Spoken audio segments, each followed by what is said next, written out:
नमस्कार दोस्तों, लेडीज के एक और दिल दहला देने वाले बहुत ही अनोखे और खौफनाक एपिसोड में आज आप लोगों का फिर से बहुत बहुत स्वागत है।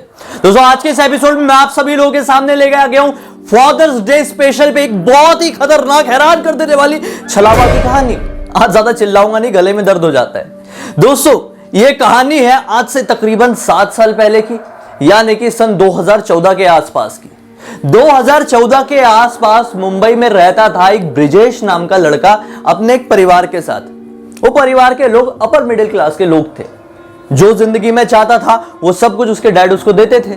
तो होता है ना, अमीर बाप की बिगड़ी हुई औलाद, वैसे ही ब्रिजेश के साथ कुछ हो गया था। ब्रिजेश अब बड़ा होकर अपनी मनमानी करने लगा था। हालांकि वो बहुत बड़ा नहीं हुआ था, अभी भी कॉलेज में ही था। लेकिन जो कॉलेज वाली उम्र होती है, इस उम्र में लोग ज्यादातर बहक जाते हैं, और जो बहक जाते हैं वो बिगड़ जाते हैं, और जो नहीं बिगड़ते वो जिंदगी भर शरीफ बने रहते हैं और सीधे साधे रहते हैं। ब्रिजेश के साथ पहला वाला मैटर था।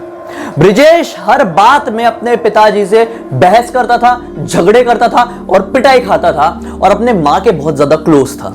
बिगड़ चुका था बहुत ज्यादा, नशे करने लगा था, सिगरेट पीने लगा था। तो उसके डैड उसको बात बात में पीट देते थे, क्योंकि उन्हें पता था अगर मैं पीटूंगा नहीं तो ये सुधरेगा नहीं। दोस्तों कंट्रोल करने का यही एक तरीका समझते थे। अब कहानी में आगे बढ़ते हैं। हर छोटी छोटी बात में वो अपने डैड से पैसे मांगता था और बिना उनकी परमिशन के कुछ भी गलत काम कर देता था। इसलिए उसके डैड उसको कहीं पे भी बाहर नहीं जाने देते थे बिना अपनी मर्जी के। एक बार उसने अपने कॉलेज के दोस्तों के साथ गोवा जाने का प्लान बना लिया। गोवा हालांकि मुंबई से बहुत ज्यादा दूर नहीं है। तो उन्होंने क्या सोचे कि हम लोग बाय कार चलते। हमारे एक फ्रेंड के पास है कार, उसको कार चलाते भी आती है। तो हम लोग हैं 6 फ्रेंड, 6 के 6 उसकी इनोवा से पहुंच जाएंगे गोवा। रात में निकलेंगे, रात में और सुबह सुबह बढ़िया एकदम मस्त टिप टॉप होके पहुंच जाएंगे। अपने डैड से परमिशन नहीं लेता है, पैसे वैसे कॉन्ट्री कर लेते हैं, जाने की प्लानिंग कर लेते हैं। अब बात आती है वो रात की जब इनको निकलना था। सारे फ्रेंड्स तैयार। सारे फ्रेंड्स की छवि अपने घर में बेकार नहीं थी ना, इसके जैसे, ब्रिजेश के जैसे। अब ब्रिजेश अपने कपड़े की पैकिंग कर ही रहा था कि डैड की नजर पड़ जाती है कि कहां जा रहा है भाई, क्या सीन क्या है तेरा। ब्रिजेश कहता है कि डैड देखिए, मुझे परेशान मत कीजिए, मैं जा रहा हूं गोवा घूमने के लिए, लाइए 10,000 रुपए। डैड को बहुत ज्यादा गुस्सा आता है, तो किससे पूछ के गोवा जा रहा है और कहां से तूने प्लानिंग कर लिया और जा कैसे रहा है ये बता। फिर डैड को बहस करते हुए बताता है कि मैं अपने फ्रेंड्स के साथ जा रहा हूं और गाड़ी कोई और नहीं बल्कि राम चलाने वाला है, जो कि बहुत अच्छे से गाड़ी चलाता है। कोई प्रॉब्लम नहीं होगी, हम लोग जाएंगे और टाइम पे लौट जाएंगे। वो डैड से बहुत बहस करता है, लेकिन उसके डैड उसको जाने नहीं देते, क्योंकि उसके डैड पता नहीं क्यों नहीं चाह रहे थे कि मेरा बेटा ब्रिजेश रात के टाइम उस रास्ते पर ट्रेवल करे जो रास्ता बहुत ही ज्यादा रिस्की माना जाता है। हालांकि जो मुंबई से गोवा का जो रोड है ना, जो हाईवे, जो रूट पड़ता है ना, वो बहुत ही ज्यादा रिस्की है। चढ़ान है, खाइयां है, सुनसान हाईवे पड़ते हैं, मतलब बहुत रिस्की हो जाता है वहां पर दिन में भी गाड़ी चलाना। तो ये लोग तो बच्चे बच्चे रात में जाने की बात कर रहे थे। ब्रिजेश के डैड को बहुत गुस्सा आता है। दोनों के बीच में हाथापाई भी होती है। दोनों के बीच में मतलब ब्रिजेश के डैड ब्रिजेश को मारते हैं। गुस्से में ब्रिजेश आके हाथ उठाने ही लगता है, और जैसे ही वो हाथ उठाता है तो उसके पिताजी को बहुत ज्यादा गुस्सा आ जाता है कि बाप पे हाथ उठाएगा। उसको खींचते हुए ले जाते हैं और एक कमरे में बंद कर देते हैं। उसका मोबाइल हालांकि उसके पास ही रहता है। अब बोलते हैं तो निकल के बता, जा सकता है तो जाके बता। तुझे अगर जाने का इतना शौक था ना तो इज्जत से बोला होता। तेरे फ्रेंड्स रात में चले जाते, मुझे कोई प्रॉब्लम नहीं, मुझे कोई लेना देना नहीं है तेरे दोस्तों से। लेकिन तुझे अगर जाना था ना तो मैं तुझे सुबह फ्लाइट की टिकट बुक करके देता। लेकिन तू इस तरह की हरकत करता है ना, अब कहीं नहीं जा पाएगा। देख तू। इत्तेफाक से अगला जो दिन था वो फादर्स डे का दिन था। फादर्स डे का दिन कुछ तो अजीब चमत्कार होने वाला था। आगे आगे सुनिए। वो रोता हुआ बिलखता हुआ बैठे रहता है, बहुत टेंशन में, गुस्सा करता है, मां को चिल्लाता है। मां भी चाहकर भी दरवाजा नहीं खोल पाती है। अब बैठे बैठे दरवाजे के पास, जो दूसरे रूम में वो बंद था ना, उस दरवाजे के पास बैठे बैठे उसकी आंखें लग जाती है, और अचानक से उसका मोबाइल बजता है।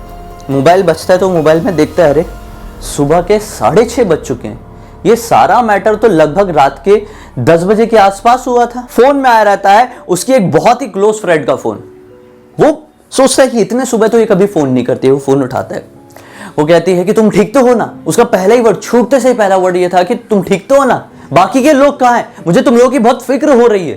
तो बोलता है चिल चिल यार, एक्चुअली मैं तो अपने घर से निकल ही नहीं पाया था, मेरे ये बुढ़े के कारण दिमाग खराब हो गया, मुझे दरवाजे में बंद कर दिया है दूसरे कमरे में।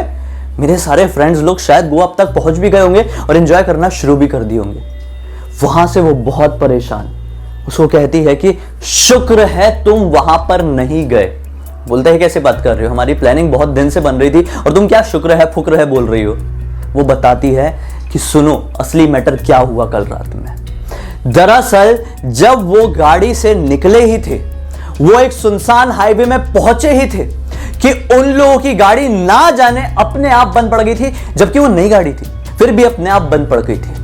राम जो गाड़ी चला रहा था वो बहुत टेंशन में आया था, सोचता है कि यार जितने मेरे फ्रेंड्स लोग हैं सब मेरे ऊपर इल्जाम थोपेंगे कि तेरे कारण हम लोग इस आधी रात में इस बीच सुनसान हाईवे में रुक गए हैं या फिर अटक गए हैं।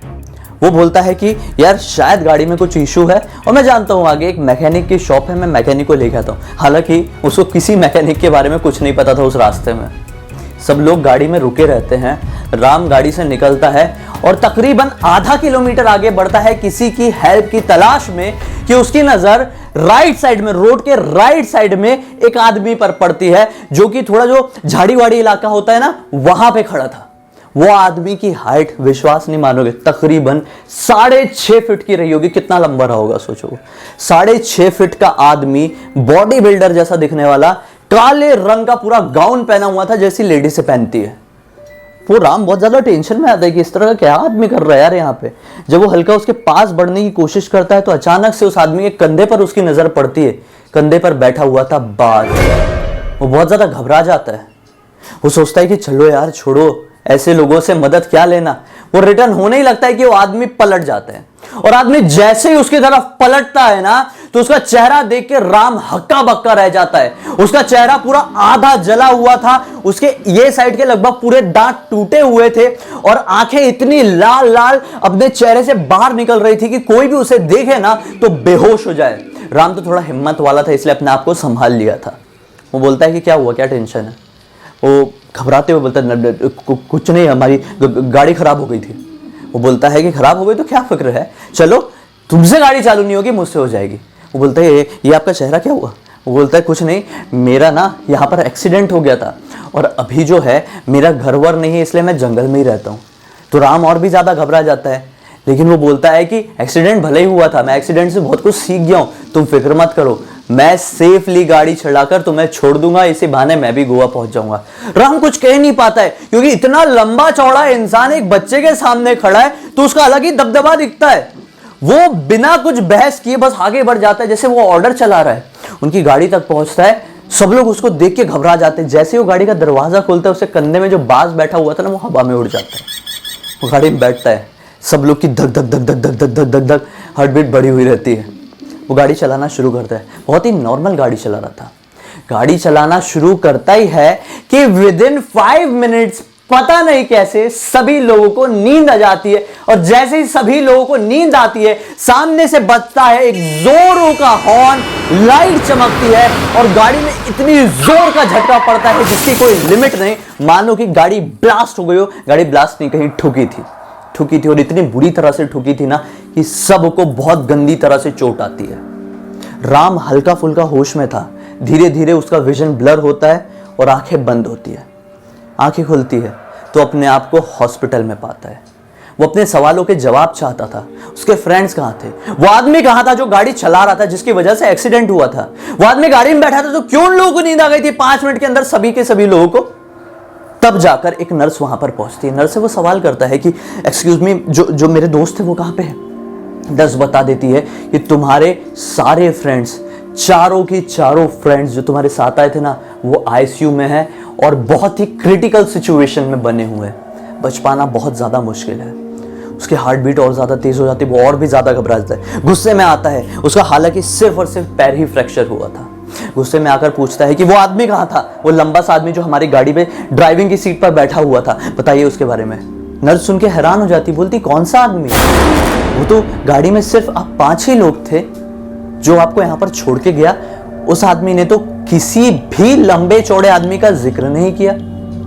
राम बहुत ज्यादा हैरान हो जाता है कि आखिर वो कौन था आदमी। तुरंत अपना फोन निकालता है और वो इसी फ्रेंड, वही फ्रेंड जो ब्रिजेश को फोन करके बात बता रही थी, वो सारी बात राम अपनी ये फ्रेंड को बताता है।